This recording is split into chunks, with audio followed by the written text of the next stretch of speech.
I'm Elsie Hayward, I'm 15 and I'm from Dorset. This is a poem that I wrote in response to a drawing or cartoon by Leonardo da Vinci called The Virgin and Child with St Anne and John the Baptist. It's kept in the National Gallery, but it's so fragile and sensitive that it has to be displayed in a special darkroom.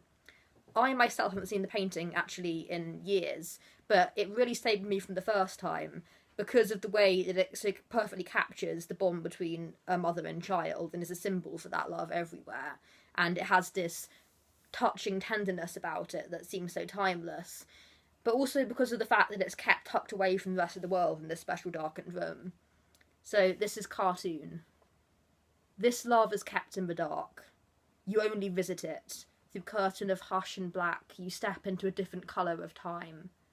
There is no eye meeting yours, but a presence echoes softly, a far-off lullaby descending dim staircase of years, reaching through layers of silent dark to put a finger to half-smiling lips.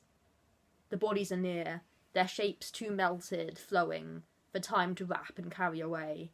This is all time. This is flowers coming to bloom beneath ancient yellowing haze.